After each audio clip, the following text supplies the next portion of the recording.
Now, I've personally been using VR since 2016, and with the recent release of Assassin's Creed, it became clear to me that there's a lot of games in the past that have been forgotten when it comes to big IPs and brands outside of VR getting the VR treatment, and that's what today's video is all about. But normally when these games come to VR, there is some sort of funding involved, and while I'm not going to dive into who's paying for what today, I wanted to make a video showcasing a collection of games from either big IPs or big developers when they made the leap to VR. And it always gets our hopes up as VR users. That the Rockstar Games classic Grand Theft Auto San Andreas is in development for Quest 2. Sorry not sorry to remind you of that, it's kind of a sore spot for me. And for me, when I play Assassin's Creed in VR, feels absolutely amazing, and we need more of these for VR to be successful. We have a gift. Any Last Guardian fans? Back in 2017, the developers of Icon and Shadow of the Colossus brought us a free VR demo of the game The Last Guardian. It was exclusive to PlayStation VR and I personally loved it. I'm a massive fan of the developers, Team Ico, and I absolutely loved The Last Guardian game. And ever since then I've had a sparkle of hope that something truly breathtaking will come to PSVR 2 from this team.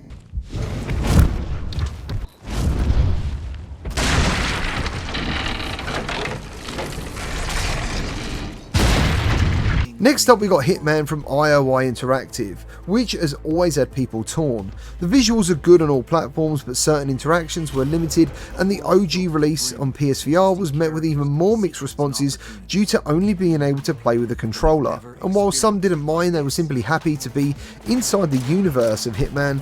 Gamers wanted to strangle people with their hands and physically do many of the things that made being Hitman in VR awesome. And now it's on PC, and while it is better still, the last time I played it, I was still met with some very strange decisions from the developers. Here's hoping IOI haven't given up on VR yet, they just need some good VR playtesters to get it right. And through Hitman 3, the full trilogy can be played in VR.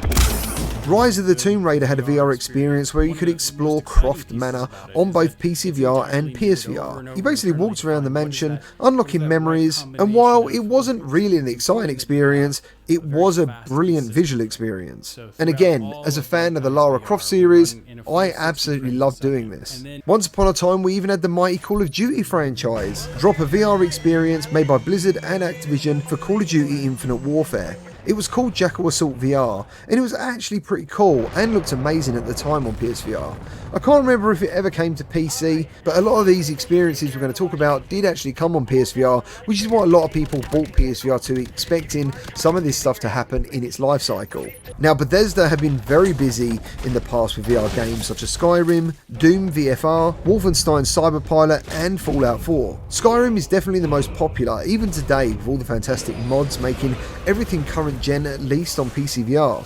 Unfortunately, PSVR is quite stuck in the past, but at the time it was jaw-dropping and gave VR users a game they could sink hours into, which is something people really wanted on the platform, which was just full up with tech demos. Then we have Doom VFR, which looked absolutely gorgeous and felt like it had a proper campaign, but alongside this came its own VR mechanics, so it could be playable for all VR users.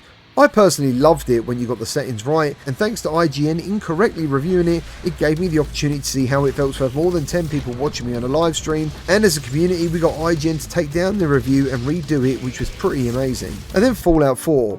As a fan of Fallout 3 and 4, I've always wanted to complete it in VR, but have never put the time in. And then we have Wolfenstein Cyberpilot, which I did enjoy, but all I really wanted was a real Wolfenstein game instead of using a mechanical dog.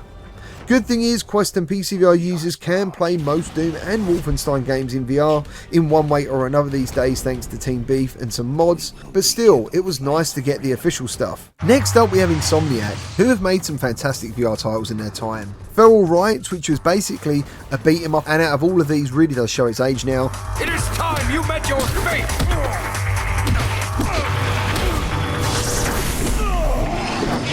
Edge of Nowhere, which is a third-person action-adventure game, which I still recommend anyone play. For me as well, Edge of Nowhere was like a psychological thriller, and the more you played it and the deeper you went into the story, the more messed up everything became.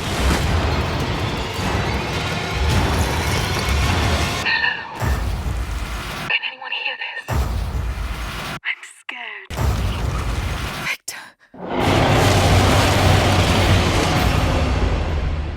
and Stormland, which looks and plays fantastic, but it did lack a real pull of the story and got quite repetitive.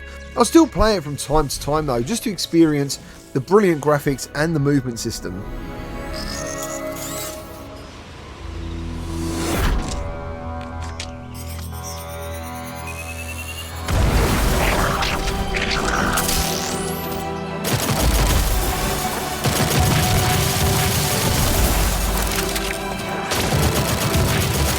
Ninja Theory have had some fantastic games in their catalogue and have done 2 VR games. The first being a VR version of Hellblade Senua's Sacrifice, and they also did Star Wars Vader Immortal Episode 1, which I actually wasn't aware of.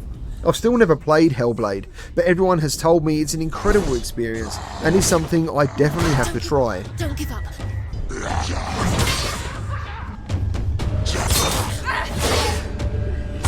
And as a fan of Star Wars, I thought the Vader Immortal series, at least episode 1, which is what Ninja Theory made, was absolutely fantastic and led the charge for the rest of the series. Is there any version of this plan that doesn't end up with us being dead? PlayStation developer XDev brought us the full Wipeout Omega collection to PSVR, which was a free VR add-on and is still the greatest futuristic VR racing game I've ever played. It's got beautiful graphics, and when you turn off all the comfort modes, it really gave users the full racing experience with barrel rolls and a sense of speed that is still unmatched.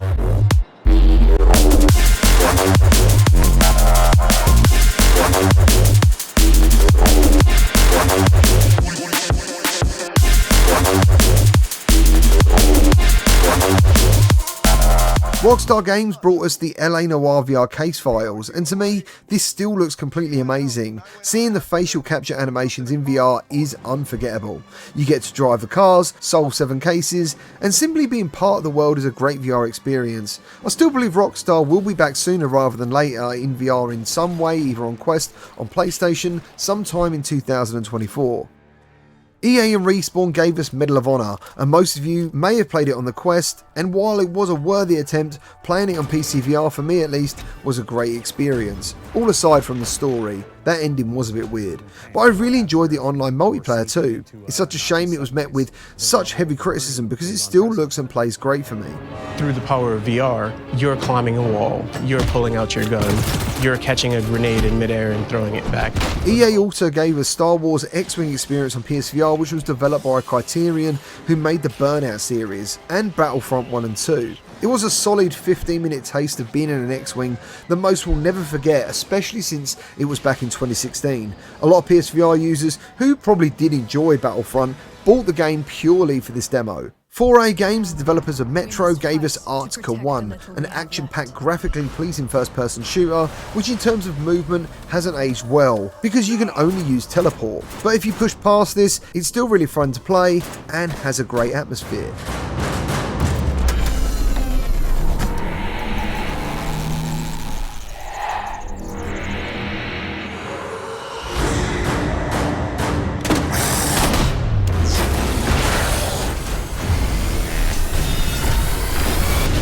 Epic Games gave us Robo Recall and is still one of my favourite VR shooters, especially when you start using mods. I'll leave a link to a video I made showcasing them. The graphics are still top notch and the music and humour is unforgettable.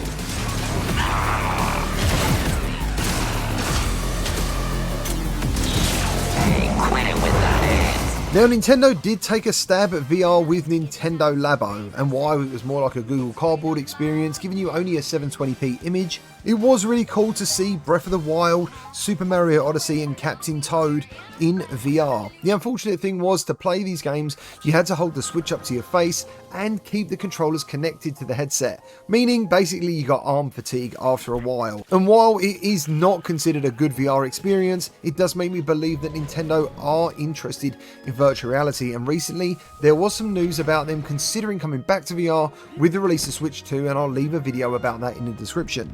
Gearbox dropped Borderlands 2 on PSVR and later on PC with mixed results, but personally I absolutely loved it. On PSVR it was an absolute nightmare to play with the Move controllers, but was really good fun with the aim controller. But the cel-shaded graphics really lends itself well to VR. If you haven't played this yet on PC, I would heavily suggest you check it out if you're a fan of the games. Capcom have released 2 games which set the bar really high for horror. Resident Evil 7 on the original PSVR, but you can also play it on PCVR via a mod, and it's a really good way to experience it. And then we've got Resident Evil 8 on PSVR2. Both are fantastic versions of the flat games, and for me personally, once you play these games in VR, you simply cannot go back to a flat screen. And the conversion that Capcom did with Resident Evil 8 on PSVR2 gives me high hopes for Resident Evil 4 Remake. There was also Resident Evil 4 on the Quest, and this was done by Armature Studios. It's one of the best flat VR conversions I've ever seen. There is simply so many options. You can play this game comfortably for all VR users, and I definitely think it's still a must-buy game on the Quest. Rocksteady Studios brought us Batman Arkham VR. It was more about being the detective side of being Batman. It was still a fantastic experience. The very first time you visited the Batcave, I think, will stay with every VR gamer's memory who experienced it. It was of exceptional quality, but it was relatively short, but still, I played it multiple times, and as a fan of Batman, this is a must-buy on PSVR and PCVR. Now, you can't have this list without mentioning Gran Turismo 7. Gran Turismo 7 on PSVR 2 is possibly the best racing game VR has now, and one of the best reasons to buy a PlayStation VR 2 headset. It looks fantastic, the sensor speed is amazing, you got headset haptics, and the full game is playable in VR. And I know most people who experience this game in VR do not go back to the flat screen afterwards. And I really hope that PlayStation do more of these conversions for their PlayStation library. Now, to end this video on a high, we have to mention that Valve made HalfLife Alex. This game raised the bar so high when it released, many players have struggled to experience anything like it ever again, and is still considered one of the best VR games of all time, with good reason.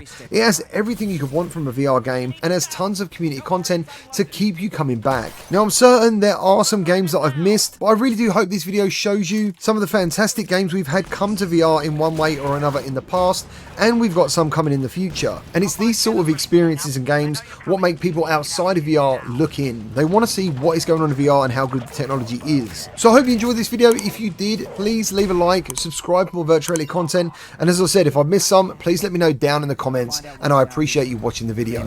They're gonna kill him. All this is my fault. I never told you. I couldn't. I'm so sorry, baby. You will not save him.